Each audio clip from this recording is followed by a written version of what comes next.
While we are waiting for folks to roll on in, and Julia, thanks for monitoring the waiting room.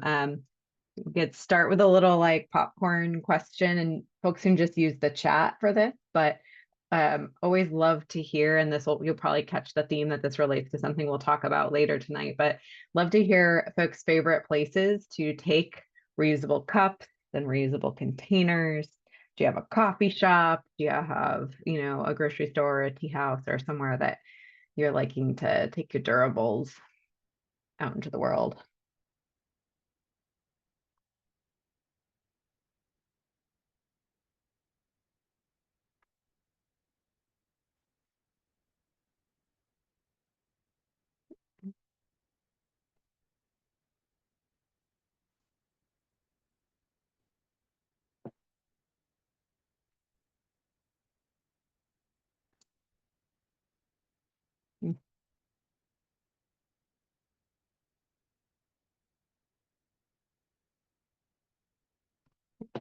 Thanks everyone who's joining. We're just giving it a beat or two for folks to come on in, and everyone's popping in the chart places they're liking to take their reusable cups and reusable containers. So that's great feedback. Ooh, coffee, food carts, yes. Love it. Lots of coffee places. Ooh, boba. Thanks, Adrian. Do you take a special straw? Yeah, just like a big metal A fat one. Yeah, yeah. Yeah, that's great. Wonderful. Cool. All right. Julia, should we go ahead and get started? Awesome. Great. Well, thank you so much for being with us today, everyone. We are Waste Free Advocates. This is our annual meeting, and we're really excited to have you all here. This is something we've been doing virtually for the last several years, and feel like it's a great opportunity to let people come no matter where they are in the world or where they are in their day, even when it's a weekday. And we've got a good agenda this evening. We'll do just a little bit of brief introduction around us. I know some of you are longtime members and listeners, and sometimes there's folks who are new to us. So we'll just talk a little bit about that. We'll spend a bit of time recapping 2024 and talking about some of our highlights and things that we had the great privilege of working on. And then a portion that I'm pretty excited about, we'll flip to some business updates from organizations we'd love to share with you all. From the greater, Oregon area, and as well as some updates from specific from the city and then from the Circular Action Alliance. So some great speakers that'll help fill out our evening as well. Before we get into all of that, just want to ground us a little bit in Waste Free Advocates and who we are. We're an organization focused on empowering and connecting Oregon communities to minimize overconsumption and waste. And if you're here, you're probably somebody who cares about that too. Maybe you care about waste. Maybe you've got a pet peeve about compost or single-use items. Maybe you're a master recycler. These are the type of topics that we all really kind of come together around and have like a shared passion for. This is an organization that's been around since 1987, so we have a pretty rich history. And when we started, it was the sole purpose actually at that time was to focus on bringing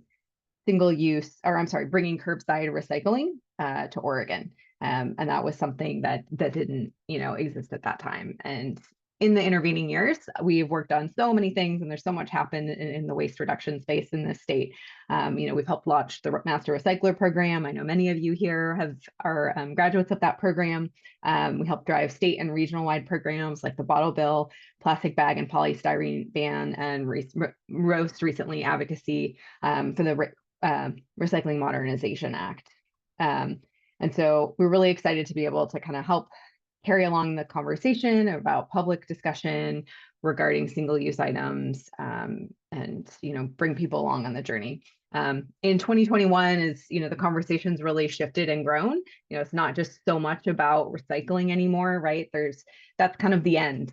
There's so much that happens that can prevent something from even becoming an item that needs to be recycled in the first place. And so in 21 is when we changed our name to Waste Free Advocates to kind of represent that larger focus and the shift in what needs to happen, right? That if we can start at the source, we can really do so much more as a community. Like to pause for a moment, and our next segment, we're just going to introduce you to some folks that make up and are helping to drive Waste Free Advocates. Folks may not know, we are almost entirely volunteer driven, with the exception of our resource director, Julia, who you'll be hearing from quite a bit this evening. But everybody else that you'll hear from tonight is a volunteer and somebody who's just truly, really enthusiastic about waste reduction and a zero waste world. And Brittany has been with us for the last 4 years. We're really lucky to have her leadership here. And for reasons, she's coming to a new chapter in her life and a new chapter, and is going to be stepping down from this specific role. So we are sad to see her change her role, but really excited for her future. Brittany, and I'll hand it to you. Thank you, Jessica. And of course, as you pass the mic, my dog starts barking.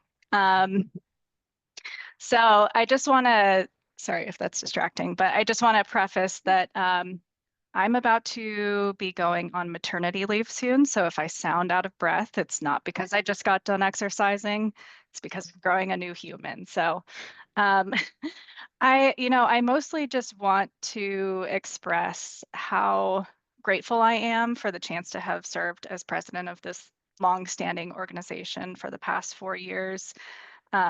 Thinking back on all that we've done during this time, and you mentioned some of it, it's kind of amazing. And it's also hard to sum up everything that's happened, but we've really come a long way thanks to our passionate and dedicated, largely volunteer team. When we started off in 2020, we were essentially composed of a brand new board. And we really wanted to honor the organization's roots in recycling activism while steering it towards a future that, still includes but extends beyond recycling. So after many, many visioning sessions and input from our members, we renamed the organization from Recycling Advocates to Waste Free Advocates. And from this new face and vision, we started all sorts of new initiatives. We received our first grants and grant partnerships. We partnered with Bold Reuse and New Seasons on the retail reuse pilot program to test returnable containers of consumer products.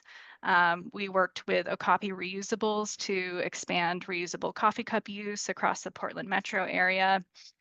And one of the biggest turning points from my perspective was when we hired Julia, our resource director. Before Julia came on board, the organization had several contractors over the years to help with administrative tasks. And Julia was our first non-contracted employee, which might feel like semantics, but it was a big shift for us and our organizational foundation. And she's really taken the role and run with it. Since she's been part of the organization, we've held several new community events like our annual celebration of innovation, the Conscious Coffee Fest, Food Waste Prevention Week. We launched Oregon Reduces, which has brought in new volunteers.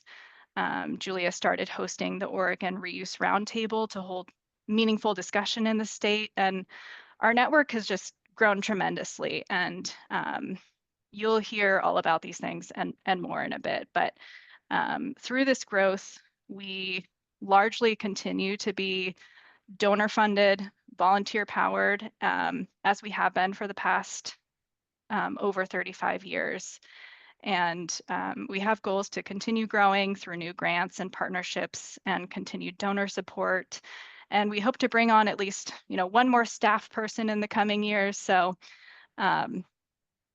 lots of goals for growth. But if anyone here is looking for a fun and passionate volunteer community in the waste reduction field, stick around because these are your people.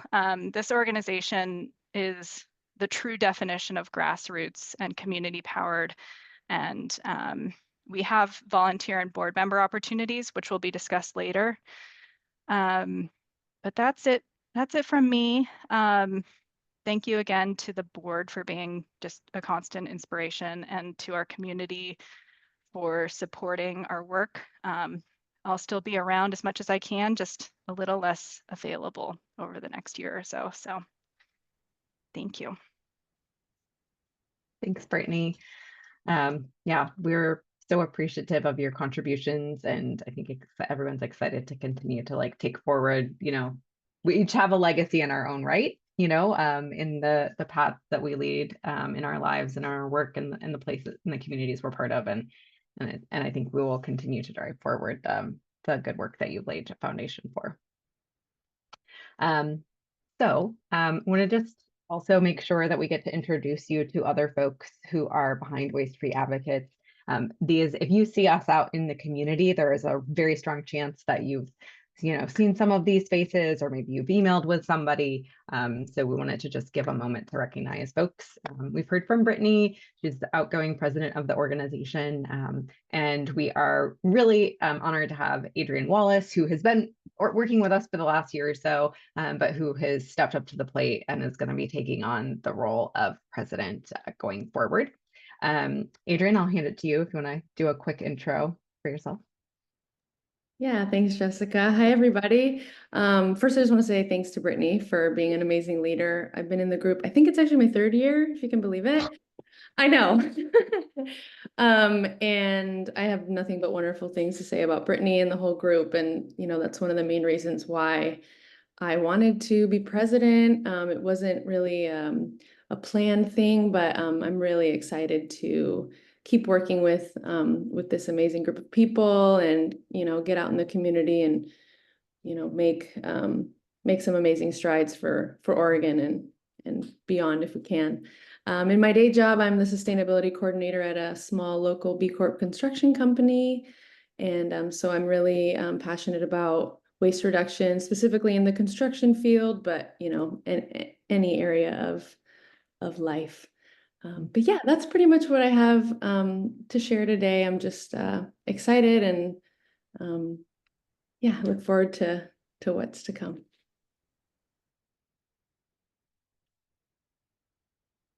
Elena.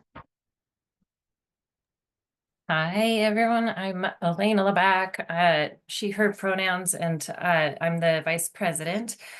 I've been with the board as long as Brittany and Tara. We all kind of started together, and I am current all the things, all of our events and tabling and planning, and I'm just loving all of the networking and collaborating and meeting people who are working hard on all the same goals that we're working on, and looking forward to our upcoming year as we are doing even more.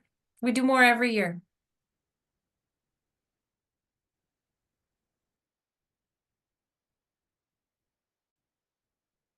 Very much, very much. Some folks who are up for election. Anybody who is a member of WFA, you would have received an email, and there was a vote last night for the next round, 2-year round of terms. So I believe the results are in and tallied, and there was support for everybody who is running for re-election. So I'm going to thank anyone on the line who was a participant in that vote. Thank you for your support and your engagement. And then we're on like an off cycle, so not everybody is up at the same time. And then board positions and officers are appointed internally. It's kind of how things are set up within our bylaws. I'm Jessica Zahn. I talk a lot. I'm a secretary and have been involved for the last 4 years with Waste-Free Advocates. A master recycler as well. My day job, I work as I lead sustainability reporting for a tech company. So I'm pretty enthusiastic about talking about waste and sustainability and in all its many facets, and what that looks like. Very enthusiastic about food waste in particular. And this is a time of year when I get a real, bee in my bonnet about gift wrapping and everything that goes into the holidays. Yeah, but thrilled to be here. Tara? Sure. Hi, everybody. I'm Tara Kaniram. I am the current treasurer of Waste Free Advocates. I've been involved with the group since 2019. Like Elena and Brittany said, we all came in together. It's been a great journey. I'm a stay-at-home mom. I spent 10 years in the federal government. And then as my kid was growing up, I was ready for a challenge, do something different in environmental issues have always been a passion of mine. So I found Waste Free Advocates, and it's been like just so much fun and such a great group to work with. So welcome. Glad to have you all here. Zoe Serrano, she is not able to be with us this evening, but she's also in the last couple of years gotten more involved with Waste Free Advocates. And I'll just give like a great shout out to Zoe because we are so lucky to have her. She is a recent graduate from Lewis and Clark. So she has got that legal and policy kind of mind, and she's got a great background in fundraising and outreach, and has been just a really great asset to the organization in that regard. So she's another amazing resource that we have. Heather? Hello, I am a new member to Waste Free Advocates. I joined a new board member. I joined about 3 months ago, and I work in the local restaurant hemisphere, and I am excited to be working with and promoting Oregon Reduces and helping with social media. Off to Nathan.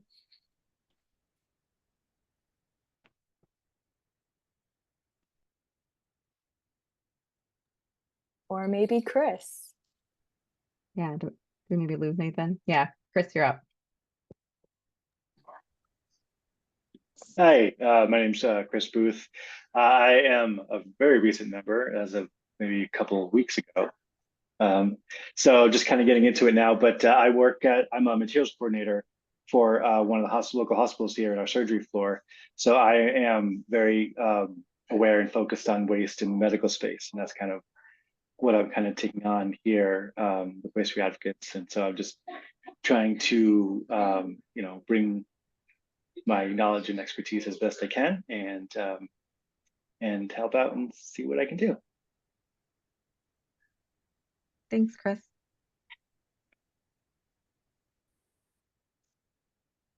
Michael, I know you're on the outgoing list, but we thought you might want to have something to say. Thank you so much. It's great to see everybody tonight. And it is breaking news. I am needing to take a break from the board. I shared that news last week with everybody. After 30 years of working in food manufacturing and then consulting and having lots of time to dedicate to these endeavors with Waste Free Advocates and plastic recycling and tabling events, I've accepted a new role at TriMet recently, and I'll be tied up for the next 7 months or so in the evening. So I'm leaving the board after 5 years. It's been a great time, and I'm leaving this recognizing me tonight, and I'm very excited.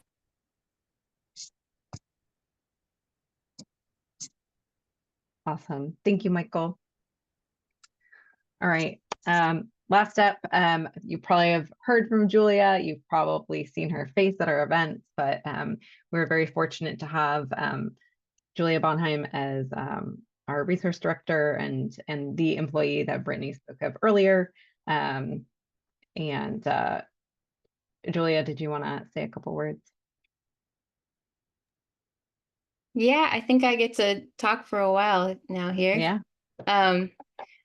I'm really excited to see this large group joining us here tonight. And so I'm Julia Bonheim. I'm the resource director, and I've had that honor for about 3 years now. It's been an extremely rewarding job for me. I've kind of taken the role and focused on what I enjoy the most, which is creating new partnerships and collaborations. And we're in a really fertile moment for Oregon. It's a really exciting time for recycling and reuse. So I love all the potential that it feels like my position holds. It feels like we can just dream up something and make it happen. Part of that is because of the broad nature of our name. Waste Free Advocates can go all these different ways, and it's fun to imagine how we can take it. So we'll skip on to the next slide. So as you can see, in 2024, we really doubled down on our mission to support systems of reuse.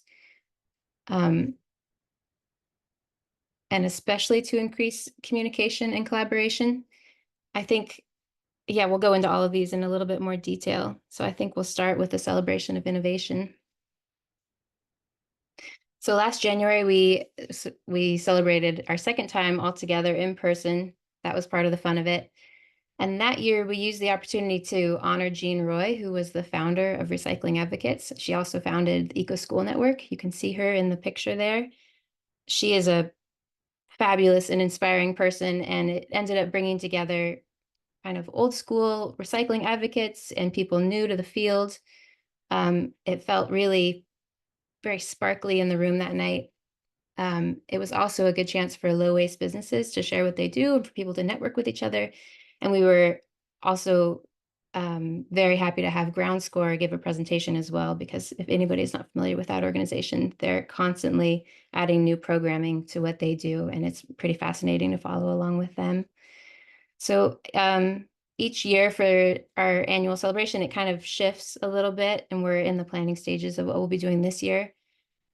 I'll talk about that a bit more later on, but I think the combination of honoring and mixing is what we're really going after.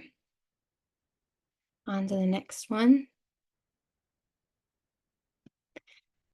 So in the spirit of that, recently we just created a virtual group as another meeting place for the reuse sector. It's called the Oregon Reuse Roundtable. I keep learning every day about someone who has another role in reuse in Oregon that I want to know personally. And I know that we're all doing a lot of really great work, but it's also been my experience that we don't all know what we're doing individually. And so it's a chance to come together and give updates and to see if there's any avenues for collaboration, or at least to build upon what we're doing and not double up on efforts. Also to share any like pain points we might be experiencing, give human faces to the roles. So that's really the idea. We had our first one last month, and it's the first Wednesday of every month, every other month. So our next one is December 4th. If you feel like you're a person, and it's across sectors, it's government or business or organization who would like to be part of that, please reach out to me. And we're growing the group. It's kind of sort of like open source creating itself as we get together, and there'll be a different topic each time. I think especially with the Recycling Modernization Act about to hit in this summer, it feels really important to be able to talk about what the opportunities are there and what we're all doing and be in alignment. It's this huge rollout across the state, so that was the other intention as well. And I want to pass it to Adrian to talk about one of our most fun projects last year, this year, which was the Food Waste Prevention Week that we did. It was super fun. Yeah, so one of the really great events that we participated in for last year's National Food Waste Prevention Week, we received support from DEQ to create an outreach opportunity at the PSU Farmers Market on Saturdays. And we called this event Food Waste is Bananas, and you will soon see why. Next slide, please. So you'll see a few members here in their banana suits and other fun outfits. We had a taco, I think there was a pickle and various other fun outfits, but we got together with a few other community organizations. We had Urban Gleaners was there, City of Portland Bureau of Planning and Sustainability was there, and then Birch Community Services. So we had a big booth set up, and even though it was raining and cold, we had a lot of fun. And we had some signs, and we were sort of picketing around the farmers market. You can see there, you know, food waste is bananas, all that kind of stuff. And we got to talk to a lot of people about food waste. Some people really knew their stuff, and other people were just curious, you know, to know what's going on. Why are you guys all dressed up? You know, it was super fun. Next slide, please. So our goal was to leverage this opportunity to create videos that we could use beyond the event for social media and other outreach opportunities. We had a little food waste trivia. So you might be able to see I'm dressed up as a super banana there, and Julia's in the orange costume. And we're filming some content, asking people questions about food waste, like what's the average amount of food waste produced by the, average Oregon family, things like that. It was really exciting. So we had these food waste trivia videos. We created a couple more social media things about food waste and just getting the word out there for people that maybe don't know how to reduce their food waste or maybe don't realize how big of an issue it is. So it was just really fun to speak with a lot of different people and get out in the community and have a lot of fun. Next slide, please. So if you would like to see a little bit of this super banana in the rain, there is a QR code there if you want to watch the full video. I'll just wait a sec if anybody wants to take a quick screenshot or anything, but you get to see me asking some questions, and maybe you can test your food waste knowledge as well. There's a little fun trivia questions there. Maybe not that hard for this group, but you never know. All right, next slide, please. So you can see here on the left is a short video we'll play in a second, but Birch Community Services donated 327 pounds of food, which was a way for us to visually represent the average food waste for an Oregon family every year. And when you see it all out on a table like that, it's pretty alarming. And you think 327 pounds, that's a lot, but when you see it in front of you, it really does put it into perspective and make an impact. So I wonder if we'll just watch that video real quick.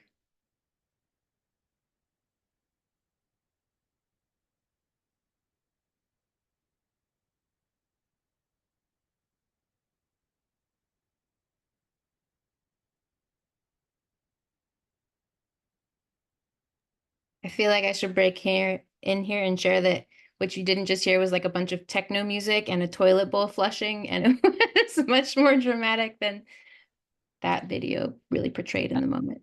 Sure. I was wondering if there's supposed to be audio or maybe I just couldn't hear it. I think, yeah.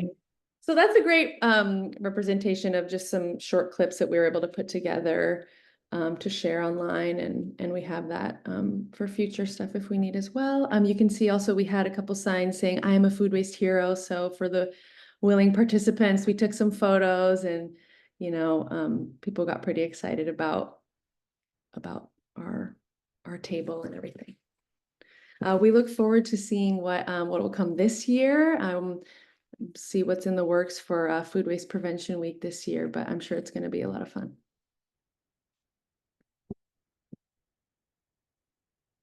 All right, and then I'm going to pass it off to Elena to talk about a really exciting initiative that we've got going on. We started up our Facebook group this year that has been in the works for a little while, following on the inspiration of one of our previous board members, Roberta Sommer. She had a vision to create a statewide network where all of us as peers would be able to learn from each other, share knowledge. She's the leader who runs the whole PlanetCon event that happens on West Side. Excuse me. And so to bring her vision and to use an already existing platform, we went with Facebook. I know it's not 100% popular, but Oregon actually has some of the highest rates of Facebook use nationally. So it's a good choice to go with. And we are starting out the group with having invited a lot of waste reduction experts. Some of you may have already be in the group because we've invited master recyclers to populate the group first and foremost. And then we are all going to the community of lay persons and learners who would like to learn. Apologies if I froze there. I got my notice that my internet is unstable on the best day. But we're very excited to grow the group. So please feel free to join us. It is set as private so that it won't be bombarded with advertising and multi-level marketing trolls. But there are just a few questions that are like intro questions, and answer those, and we'll admit you to the group. I will pass now to passing to Tara. Cool. Yeah, this is just a shot of us tabling. We do lots of fun stuff in the summertime mostly, and get the word out about our organization. Anyway, Elena is one of our primary coordinators of that. But yeah, if you have fun stuff coming up and would like Waste Free Advocates there, reach out to Julia, director@wastefreeadvocates.com, and we can figure out if we can get the volunteers and fit it in the schedule. Next slide, please. There we go. Oregon Reduces. So I'm going to talk about Oregon Reduces. This is a really exciting program that we started. It's based off of a national program. There were some really dedicated volunteers that wanted to bring reuse front and center and get it on everyone's radar, and put stickers on doors so that people see it as they walk into businesses. So this is part of an overarching US Reduces movement. A lot of the groups are local, like in specific cities. Some of them are even neighborhood based, like in New York City. There's like Brooklyn Reduces and Upper East Side Reduces and that kind of stuff. But it's really cool and dedicated group. And we came to them and said, we want to start Oregon Reduces because we're an Oregon-wide nonprofit. And, we could start Portland, but we're also in the Portland metro region. So we'd like to focus on Oregon. So far we've done 4 trainings, 2 in person and 2 virtual. We've trained 17 volunteers. And we've signed up 20 businesses in the metro region. So we are just getting this ball rolling, but we have 3 businesses sign up this past month, and we hope to keep the momentum going. Our next training will be in January or February. We're working on getting some additional support for the volunteers. And part of that is the next slide, please. We just got a PSEF mini grant, and this mini grant will cover outreach areas along 82nd for our Oregon Reduces. It'll help us print outreach material in different languages, and we are going to do a roundtable with 5 restaurants and get a better picture of their sustainability efforts and what they need. So this is all super exciting. Yeah, we are very excited. I'm going to drop the link of, maybe not.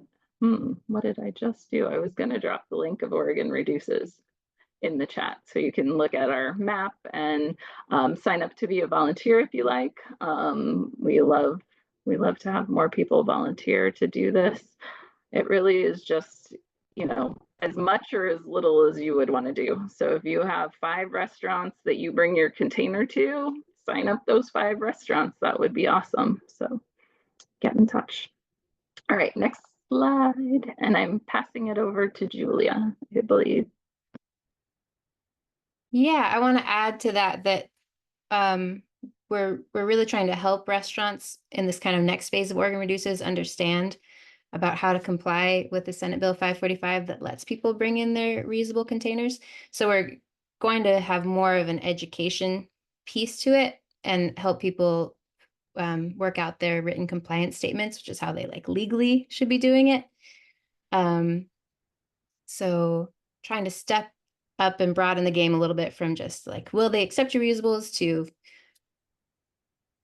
do they know that it's possible and how can they do it properly, and just get everybody on board with the new process.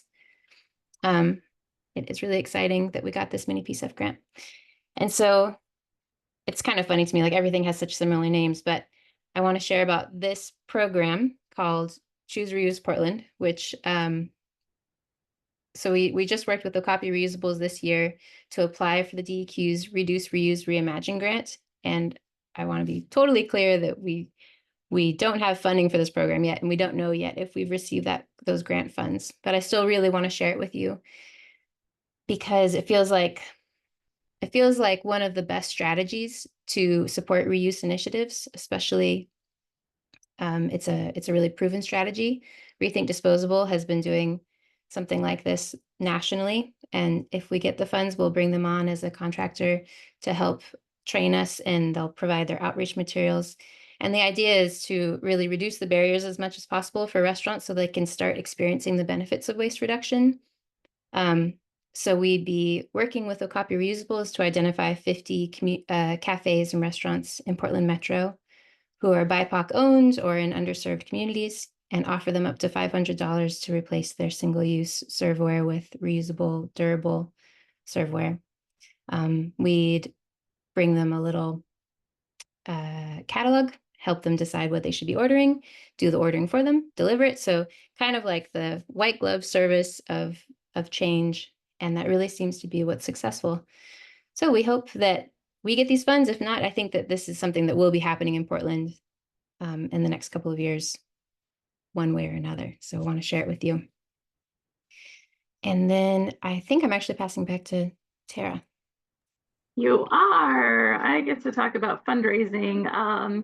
This is a couple of the events that we've done recently. We've found some fun corporate partners that give us parts of their profits for the day. We had a great time at Gleaners over the summer. And then recently we went to Oakshire for a Tuesday for their community gives, something like that. So yeah, it's been really fun. So keep an eye out for future ones. We don't have any on the books currently. Also, if you know of other businesses that do this type of thing, shoot them our way, because yeah, it's just been a fun way to raise money recently. So always looking for those types of things. And you know, there's always ways to give to us. Our website has our PayPal link. You're welcome to write us a check. Funds are really important to us. That's how we do this work. If your employers have workplace giving, look into that. We have Benevity. If you'd like to do in-kind donations or volunteer, like these are all things that we need. So, you know, reach out and yeah. Thanks, Tara. Yeah. All right. Great recap from the team about some activities that have been going on over the last year. Now we're going to flip to hearing from folks outside of Waste Free Advocates who are representing this community and some, you know, zero waste kind of hero change maker folks and organizations. First we're going to hear from Angelina from ARC Metro. She'll be sharing some of her own slides, so we'll make that little transition here. And then we'll also be hearing from Katy Hill from Oregon, from Urban Gleaners, which is a great little organization that focuses on preventing good food from going to waste and helps bring food access to those who are in need. And then we'll round things out with the Caring Closet, where Jodie Zelazny, the co-founder, will be speaking to us as well. This is a nonprofit organization up in Clark County, and they're focused on offering durable medical equipment at no cost to folks in need. And we're actually planning to do a partnership with them in the early summer and hoping to organize a medical equipment drive in the Portland area. So stay tuned for details on that. Angelina, I'm going to go ahead and stop sharing so that you can get yourself loaded up. Sounds good. Well, hello, everybody. I'm Angelina from the ARC Portland Metro. I am their Sustainability Programs Manager, and I have been in this role for a little under a year, and we've seen a lot of changes in that time, and we continue to. Let's see here. There we go. Yes, so the ARC Portland Metro, the ARC is a national organization with regional chapters. So there's also an ARC of Oregon, and our mission all revolves around providing programming to people experiencing intellectual and developmental disabilities. Here in Portland, we run all kinds of clubs and have different programs that people can participate in, from art classes to physical activity. And that's kind of one branch of our organization. Here in Portland, we also run our donation center. This has been a period of a lot of change for the ARC. Originally, how this was structured was that the ARC had vehicles and had a facility and a hub where they would go out into the community and collect for Value Village. And when COVID hit, that whole model fell apart. And so we have had this kind of amazing opportunity to reimagine ourselves in this period of time.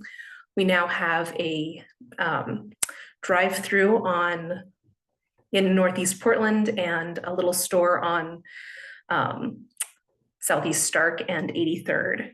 And we've been able to take this period of time. At first, it was set up where materials were being, unfortunately, all the surplus was going overseas. And in the period of time since I have started, we are now at between 95 and 98% local redistribution. And it has been entirely because of this really special environment and kinds of organizations that exist here in Oregon. We're really, really lucky, and not anyone could make something like this happen. We work with scrap, we work with community warehouse, we work with secondhand pet supply, all of these people around town that we either take things to or who come and pick up from us. Excuse me. And we've really been able to build a lot of community here. It's been incredibly powerful to see how making that shift has affected so many different organizations. And then in turn, the relationship that allows us to build with community members. I find that being in a donation center, people are really conscious that are showing up there about their consumption in a way that a lot of environments don't have people primed to have those conversations. They come to us with a lot of questions. And my real vision for the future is to create more storytelling, to really connect with community through social media, through live events. Currently, we are running bi-weekly plastic collection with James Recycling, and the number of questions we get to field there, the number of resources we're able to give out in these environments is really powerful. And, you know, the people who are choosing to donate to the ARC are usually pretty deliberate about that decision. And it's really wonderful seeing the transition for folks who go from that state of uncertainty to certainty about the decisions that they're making. And I'm finding that more and more the people we connect with are really thirsty for detailed and accountable stories about where their stuff is going. And in turn, when they get that information, they're more likely to let that inform their consumption. And that's really the goal, is to bring this back around to the beginning. So yeah, follow us on Instagram, more to come. And finally, we're holding a holiday bazaar. So if you are interested or you know other organizations in this space, we're going to have waste-free advocates there, along with food vendors and other secondhand organizations and all kinds of people doing sustainability in the area. And we'd love to have more of you around, or at least come and shop. Excellent. Thank you so much, Angelina. Thank you. Yeah. All right, now we'll shift over to Urban Gleaners, where we'll hear from Katy Hill. Katy, I think you have some slides to share as well. Thank you. Okay, I had to get myself unmuted. Mhm. Let me just get this pulled up. Okay. Thanks for having us, y'all. I'm Katy. I am our Communications and Development Manager at Urban Gleaners. We are a food rescue organization located here in Portland, where we rescue unused food from grocery stores and restaurants, corporate cafeterias, and now farms. And then we're redistributing that to free food markets that we partner with other organizations in town who will host those free food markets for us at schools and low-income housing communities, public parks. This is a space that is free and open to the public, no questions asked. We don't ask for any proof of need from anyone. The goal is to rescue the food and get it to people who need it or want it. Move on to this. Some fun stats for you all that you probably already know, potentially. But we, as an organization, see this problem of food waste in our country and in our local community. 40% of all the food in the US ends up in the landfill, which then creates harmful gas emissions, methane specifically. And we had this fun fact that Waste Free Advocates pointed to earlier, that 327 pounds is the average Oregon household waste, which is definitely a shocking number. And beyond that, we have grocery stores and other larger corporate organizations that are tossing their food in the landfill as well. So we see that constantly in our community. And then we're also seeing that 26% of Oregon's kids don't have sufficient access to this healthy food. The USDA also just released this interesting fact that was really shocking, honestly, that the food insecurity rates in Oregon specifically have risen 3% since 2020. So we're seeing kind of these two problems happening at once and realized this must just be a distribution problem because the food is there and people are needing it. So we found a way to find the food and go to it. And what we do is we bring it back and we sort through it and see what is usable. And we also receive donations, obviously, that aren't up to snuff as well for human consumption. So we kind of separate those things out, and then we have a whole crew that goes out and distributes to these free food markets. Just this last year, we're really excited about this. We rescued 1.15 million pounds of food, which was amazing and a huge milestone for us. Our hope is to surpass that number this year. And 962,000 pounds of that food was delivered to folks in Multnomah and Washington counties. We did the equation, and that means that over 100,000 pounds of methane was diverted. So this is really working for us in our community. One of the things that we pride ourselves a lot on is the quality of the food. We're getting food from like soup pans and New Seasons and Whole Foods, and all of these super high quality, even prepared meals and produce and dairy, just like the wide range that folks can choose from. So we're really excited about this. Our free food markets have grown a little bit. We had some really exciting summer programming this year where we're able to partner with other organizations outside of our regular network to reach other families and go to people where they are. So it's been a really good year. And I also included these two photos. We have a new farm gleaning program where we actually take volunteers with us to farms and glean straight from the field, which has been such a fun program. It really took off. We started it last year as a pilot. This year we partnered with 7 different farms. And I think we ended up gleaning about 12,000 pounds of fresh produce just this summer. So we're really excited about it. We're really starting to like lean into that space. And it's good for the farmers. We're hoping to start some purchasing programs as well.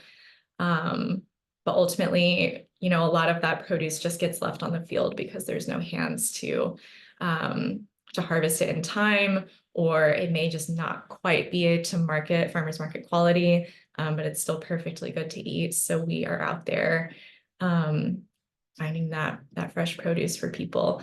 We also have a chef program as well, where we bring in local chefs and they come in and utilize the food that we have gleaned and create, you know, chef-inspired meals, home-cooked meals that are already prepared. So a lot of times we work with a lot of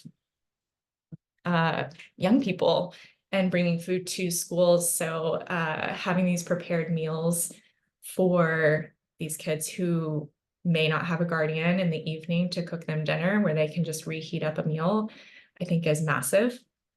So these were numbers from last year. So in 2023, we had our chef program created over 30,000 meals. And again, shooting to exceed that this year. Another fun fact that I think a lot of people don't know about us is that any of that food, like I mentioned before, that's not up to quality for humans, we partner with local pig farmers and donate the food as animal feed. We have lots of happy pigs, and sometimes we get photos. But it's a really great way to, again, divert that food from going into the landfill. Our compost bin is actually really small because we get to donate most of that unusable food to animals, and the farmers are super grateful for it.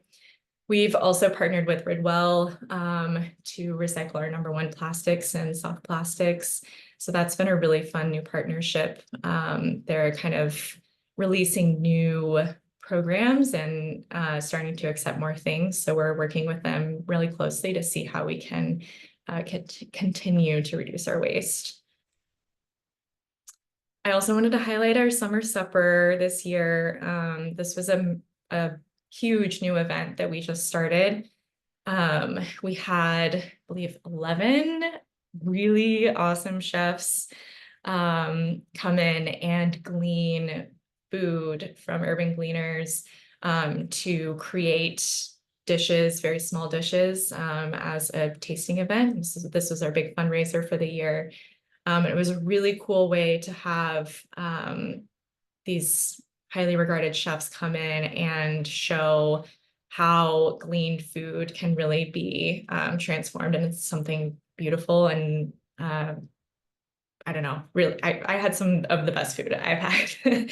And that was such a fun way to really get involved in the mission. We also had goats there, which was a fan favorite for sure, where we had any leftover food.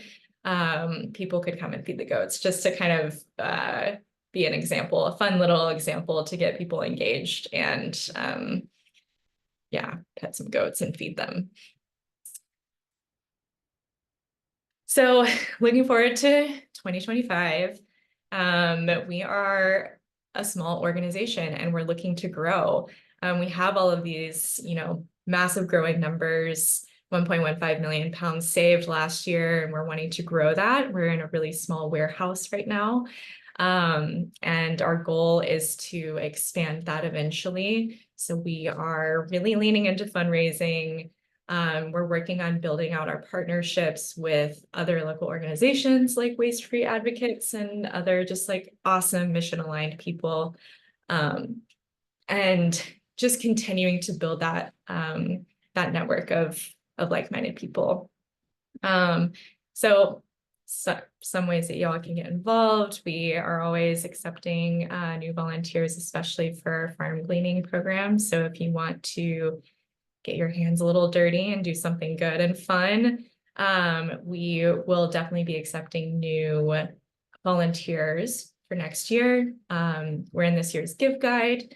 So if you're familiar with that, you can head to our website and check out our Give Guide profile, which is really exciting. And then just spread the word and tell your friends about us. We take personal donations. So if you're doing a pantry clean out, we would be happy to receive your, unused food, especially during the holidays. So yeah, like that's it. Thanks all. Thanks for having us. Thanks so much, Katy. Appreciate it. All right, and go back in here. And lastly, before we shift gears here, we will go to Jodie in the caring closet, talk a little bit about what they're up to with medical equipment and devices. Yeah, well, thank you. And thanks to all you guys for all you're doing. It's great work out there. So a caring closet, we started out in 2016, and my friend and I in our garage, we both are in the healthcare field. So we kind of started collecting equipment and it just kind of grew from there. So durable medical equipment, for people that don't know: wheelchairs, walkers, hospital beds, bath benches, canes, crutches. You can see on the screen all of that. And so how our program works is we also don't have proof of need. It's truly, you walk in, if we have what you need. We're a 4,000 square foot. Sorry, my dog. 4,000. Oh, I got the house.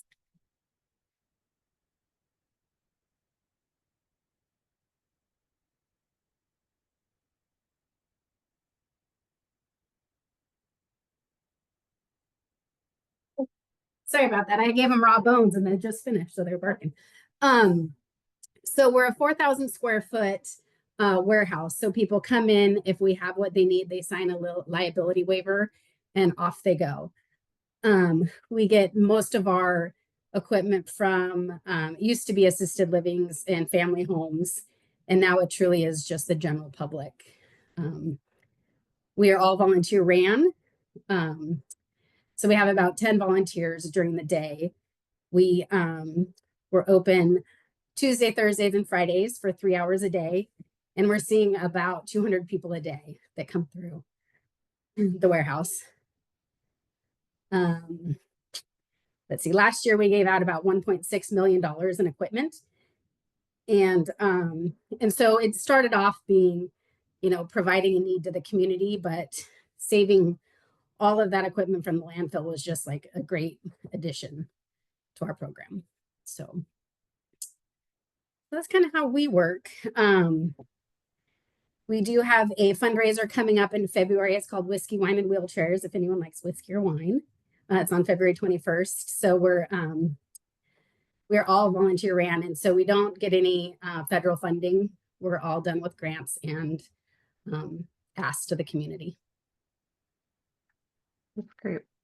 Jodie, I popped the link to your website in the chat.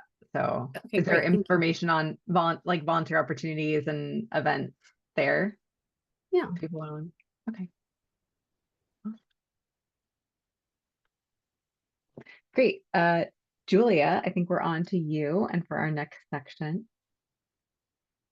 Yeah, I just want to say I'm really excited to work with you at the Caring Closet. I can't wait to see what kind of drive we can put together. I'm hoping it'll be early great. June. Because one thing I'm not sure if you mentioned is that anybody can come. So Portlanders can also access that equipment too. I love the openness of all of these things we've been discussing. And yeah, very excited about that. So thank you for joining us, all three of you. This is very inspiring. Up next, I bet everybody here remembers when the law passed where straws became available only upon request. And I'm sure we've all had experiences in restaurants where that's not been the case. And maybe you've wondered, what do I do? What do I do about this? I love this place, but they keep giving me straws, amongst other sort of recycling rules that have passed. And so here tonight we have Jem Power for the city of Portland, who is the new single-use compliance specialist, and she's going to explain how she helps businesses comply. So take it away. Yeah, hi everyone. My name is Jen. I have been in the world of waste for about 9 years. Started out in outreach and education, and then was a consultant with secondhand retailers, helping them find circular economy solutions for donations they couldn't sell. And now I work for the city of Portland in an enforcement space. So I connected with Waste Free Advocates because the city of Portland right now is a complaint-driven enforcement for waste-related policies. And as you can maybe guess, folks who complain to the city aren't indicative of everyone in the city. So I wanted folks to know more about the rules, know like what you should be aware of, and then how to let us know if those rules aren't being followed. So tonight I have a few of our most common rules, and then how you can let us know if they aren't being followed. So you can go to the next slide. First is when garbage trucks can be on the road. This one we hear a lot about if it disrupts people's sleeps, which I am so empathetic for if you're getting woken up.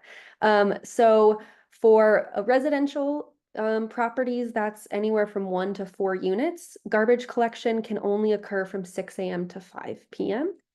And you can go to the next slide. For multifamily units, that's a building where it's only residential units and 5 units and above. They cannot collect from 10 p.m. until 6 a.m. And then for buildings that are mixed use or commercial, so a really common example is, you have a retail business on the bottom and then multifamily units on top, there is no restrictions on the hours. And that's quite different than what a lot of other cities do. And so I just wanted to share that with you all. If you hear garbage trucks coming along your street, you can certainly let us know if it's outside of those times. And now we'll get into what the business requirements are in the city of Portland. So the first, one of our long-standing rules here is any business that generates food and serves food cannot provide styrofoam for their food or their drink. So they can't sell it in styrofoam, they can't serve it, they can't package it in styrofoam. You also probably have heard about our plastic bag ban, which folks can't use single-use plastic bags. I'm sure you've seen those reusable thick plastic bags, which technically are in compliance. But I have heard at the state level, they're working on eliminating that reusable bag sort of option for plastic bags. But right now, there cannot be single-use plastic bags at grocery stores and things, and paper bags need to be offered.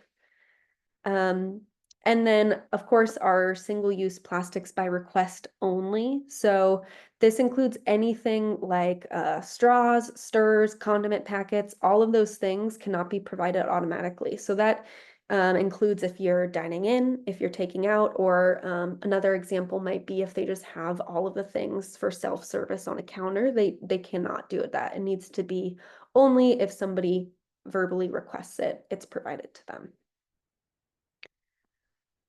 And then we also have rules around recycling. All businesses must recycle, and then businesses that produce more than 250 pounds of food scraps a week are required to compost. And then the last rule that I have here is that garbage and recycling containers cannot be stored in a public right-of-way, so that's streets or sidewalks. That's kind of a safety issue. So a little bit different than the others, but this one is an important one that we keep an eye out for as well. Okay, so we have a form online. If you might have a restaurant in mind that may not be following some of those rules, I know I've certainly come across ones that give me plastic bag and a little plastic fork in there. You can let us know about that. And so we have this link here. I'll also include it once I'm done talking in the chat. And it's a really easy form to fill out, just a couple questions. Photos can be really helpful for us to just have some evidence there, but certainly not required. And you can go to the next slide. So once you submit the form, within 24 hours, we will reach out to the business, and then we'll also reach out to you to let you know what we have done and what the next steps are. So we'll reach out to the business, we'll let them know that they're out of compliance, and then we'll offer support. So, you know, my background is in outreach and education, and that's really the approach that the city of Portland takes. We really don't want this program to be punitive, and we're not looking to assess fees. We're really looking for folks to comply and ultimately to have a sustainable community. So while fines are a tool that we have and it can be helpful, it's not the only tool, and it's certainly not the first tool we go to. So we provide support. Most businesses are given 30 days to reach compliance once we're aware that they're out of compliance. But for small businesses or businesses that need extensions, we certainly have granted that in the past.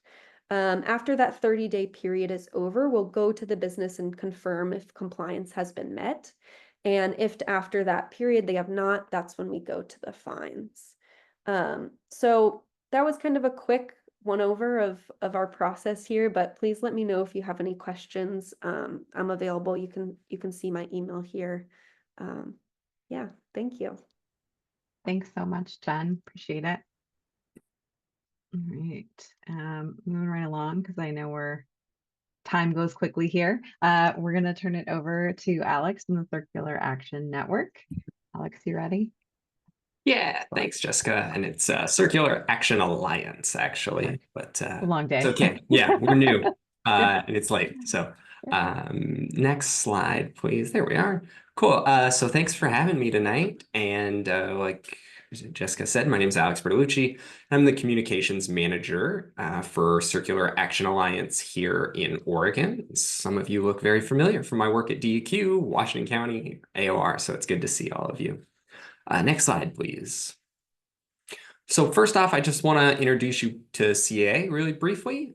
We're a nonprofit. We were founded by 20 companies who are obligated to act under EPR laws across the country. Many of these 20 brands had been working together on recycling projects for many, many years and knew that they could work well together and shared some similar goals when it came to sustainability. So although CAA was founded by these 20 member companies, we represent more than just them. There's already over 1,500 producers registered here in Oregon with CAA for the Recycling Modernization Act, which is actually very, very exciting. And it shows that producers really understand the assignment and are holding up their end of the bargain. And then in April, CAA became the only producer responsibility organization, or PRO, to submit a program plan here in Oregon. And we'll submit our final program plan in early December. Next slide. So CAA operates here in Oregon, and Oregon's going to be the first EPR program for packaging to launch in the United States. But CAA also is the sole PRO in Colorado and California, and we're also active on the Maryland EPR Advisory Board.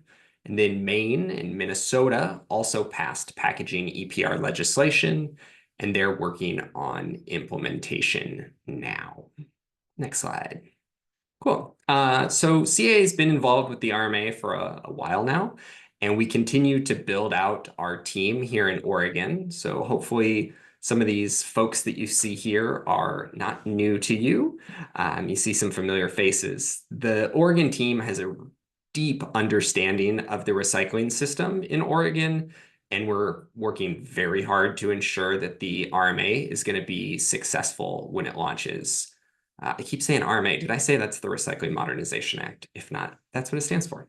And we're going to be hiring for several other positions over the next few months. So keep an eye out if you're interested in working with us. Cool. So let's talk about the Recycling Modernization Act and what it will do for Oregon. Come July 1st, 2025, we will start to see a modernized recycling system benefiting almost everybody here in Oregon. Communities are going to see expanded access to recycling depots and collection services, especially in more rural parts of Oregon that haven't had the same access to recycling as some of the more urban areas have. Over the next few years, more and more communities will transition to collecting one standardized recycling list of materials called the Uniform Statewide Collection List, or USCL. Multifamily communities are going to receive renewed attention to help bolster their recycling access. But not all the changes are going to be visible to the everyday recycler, such as updates to recycling facilities that sort our recycling. And the places that turn recycling into the raw material or feedstock for new products are going to be required to handle and process our recyclables responsibly and equitably. And these changes are going to provide a peace of mind that what we put into our bin is truly recycled in a way that's good for people and the planet without causing harm locally or overseas. Next slide. When we talk about producers, we're talking about the brands that create packaging, food serviceware, and printing and writing paper. So this slide shows some of the many items that we call covered products. And these are the items in the law that the brands have to pay the PRO for every pound of material that they sell into Oregon. And one thing to keep in mind, not all covered products are or will be recyclable. It's kind of all over the map, but if they're packaging, food serviceware, or covered products, or printing and writing paper, then they might be a covered product. Next slide. All right. This is the Cliff Note version, by the way, of the RMA. It's very, very high level. So earlier I was mentioning the Uniform Statewide Collection List, or the USCL. So here it is. It looks very similar to the current list of recyclables in the metro area, with a few items removed, such as shredded paper and foil. And this list was set by DEQ in rule. However, I mentioned a few items might look a little less for the metro area than is currently on there, but we probably won't see any of those items disappear anytime soon because we're trying to work with the community to keep some of those items on there and expand this long term. So right off the bat, we will be suggesting transparent blue and green PET bottles get added to this list. And then over time, over the next 2 years of the program plan, we're going to look at onboarding clamshells, plastic clamshells, and foil pressed products, as well as some other items. So all the items on this list have to be recycled at responsible end markets, or REMs. And that ensures that what you put in your bin, again, it goes to a market that will actually recycle it. And this is all verifiable and auditable. Next slide. Other materials will continue to be collected at depots like they are today. Glass isn't required to be recycled curbside, except for bottles and jars from non-residential sources. However, again, CAA realizes that folks like to recycle glass, and curbside's the easiest way to do that. So places that already have curbside glass collection, we're working to with the local governments and the service providers to ensure that that stays put. Next slide. And then lastly, there will be a new network of recycling depots, collection events, and return to retail set up to collect many of the items on this list. Again, there might be some changes, but the depots are going to accept things like lids and can carriers that haven't been collected or aren't easily collected in the past. So hopefully this will be a new resource for folks to recycle some of their items. Next slide. Just kind of a high level of where we're at for the next little bit. If you haven't read CAA's program plan, it's on DEQ's website, recyclingact.oregon.gov. Maybe don't read it until we submit our final one, which comes December 6th is our goal.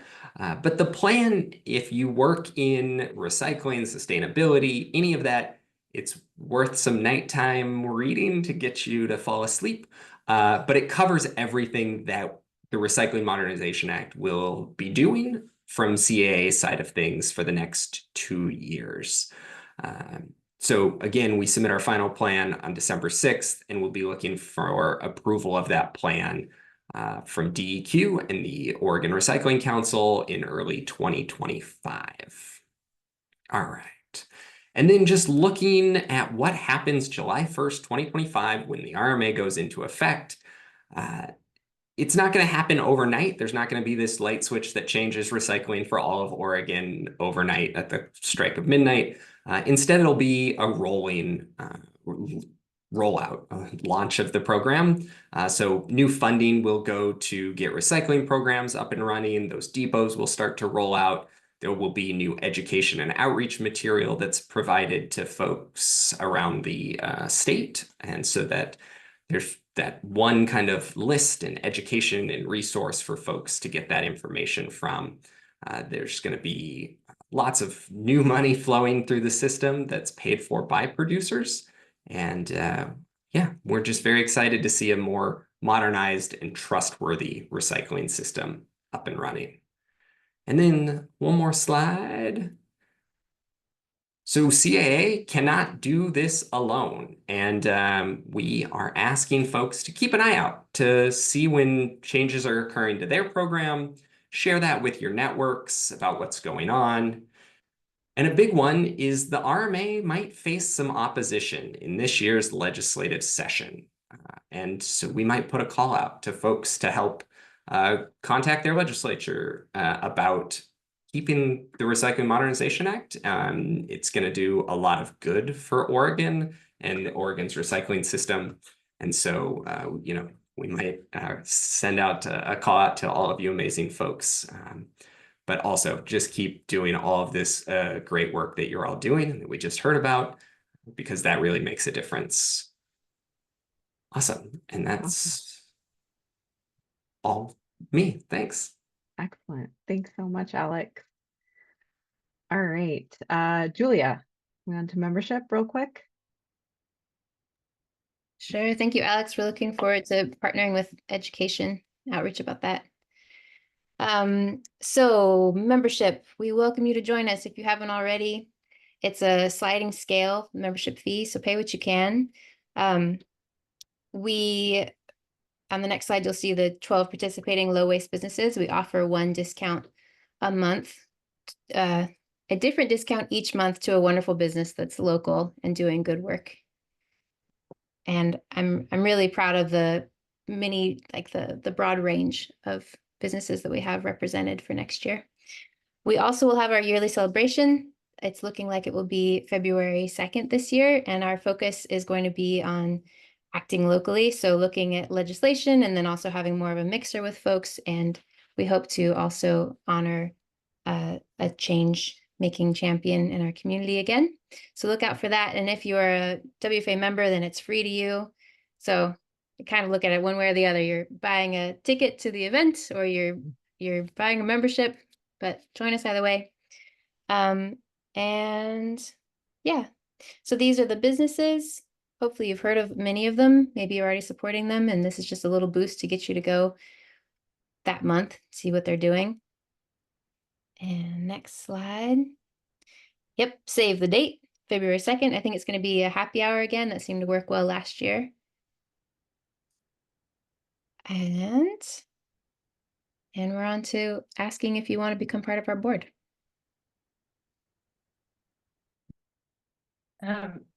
Many of you who come to these meetings have a lot of drive and excitement to do the stuff that we're doing. And so I just want to let everyone know that we do have room on our board. We're doing what we love, and that one of the things that means is that like the board does what we feel like, what things we specialize in and what our talents are, especially. So if you have been kind of like, oh, I just want to be doing stuff, I don't know what it is, or I'm not a total office person or whatever, like any skills and passion that you bring, it has a place in our group. So if in your own life, if you're finding that you tend to have more answers than questions when people are asking about this waste reduction, like in your social group, then you're already board certified. Join us, please, to take part in some of that stuff. And we can get banana costumes in multiple sizes for future events. So please do consider it. Join our Instagram, join our Facebook, get active in those, be liking the posts.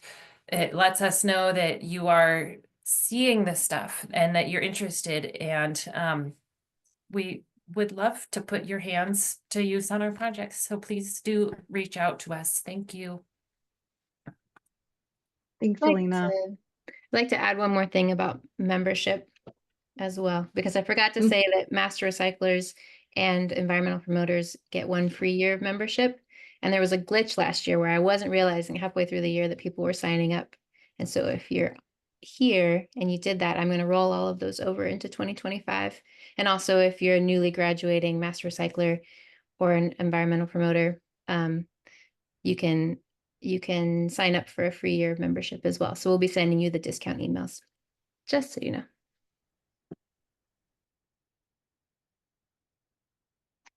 Well, Julie, I think we have just a few minutes here, maybe about 5 minutes, where we can have space if there was questions for any of the speakers or just general quandaries about the world of waste in the state of Oregon that anyone has. Please feel free to kind of jump in.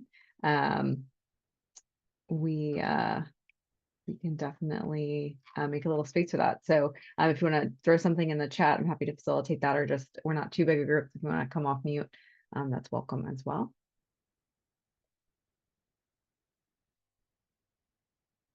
While people are thinking, Alex, I have a question for you. I am curious, what are I love like the expansion of materials that we'll have access to. And I think a lot of us have been like self-serving around moving forward, with like participating in recycling depots and James Recycling, or signing up for Ridwell, or all the, taking things to new seasons. What is the thinking about how those might change? Like, will the market shift because, does Ridwell not need to offer the same things they offer, right? Or like, what are your thoughts on how that's going to be changing?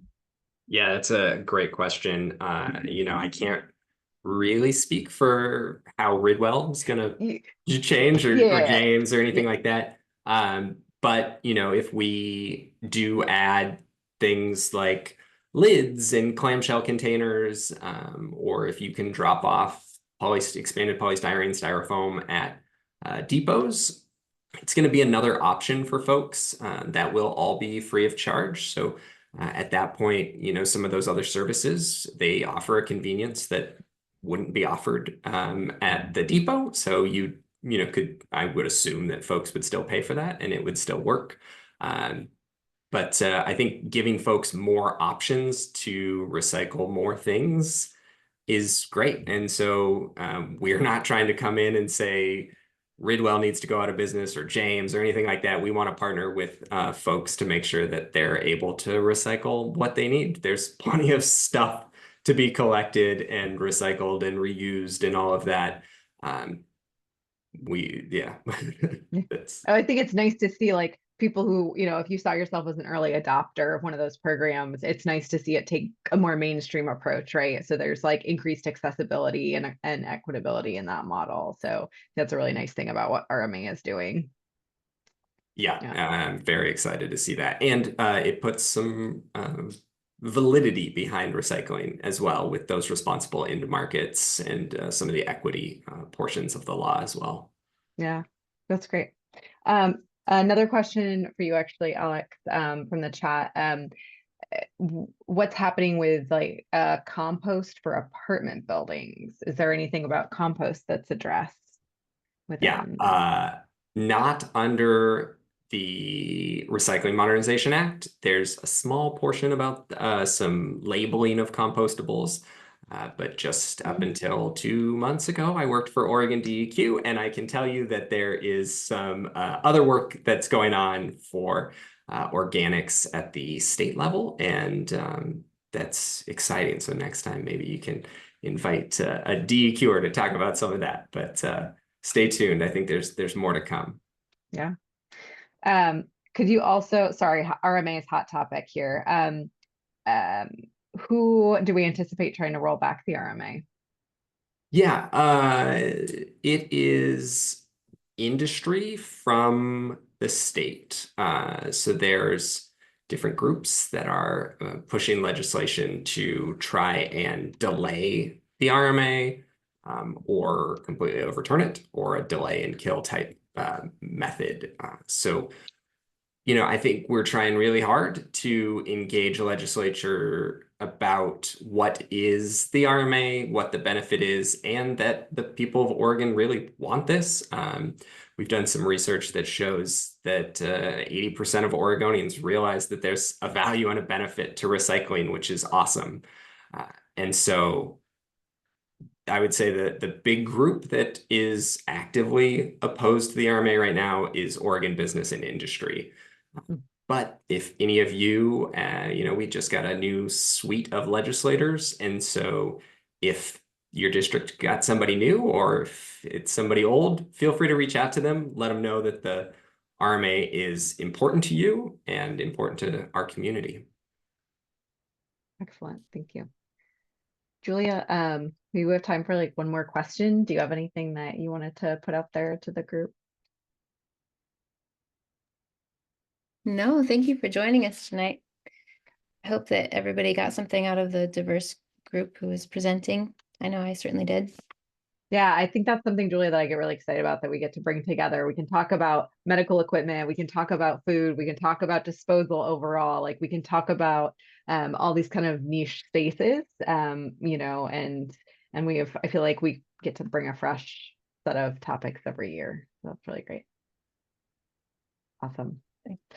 Well, we're right up on 7:30, so I want to honor everybody's time and let you loose on a Wednesday evening when I'm sure we all have other things that could be on our plates for the day. So thank you so much, everyone, for taking time to be here. Thanks for following us along on social media, subscribing to newsletters and attending events. We do this work because we know there's other people that are also excited about this work, and it's a very rewarding space. So thank you for making the time, and we look forward to seeing you, whether it's over Zoom or in person or at a farmer's market or in a banana suit. And I hope everybody has a great rest of their evening. Talk soon. Thank you, everyone.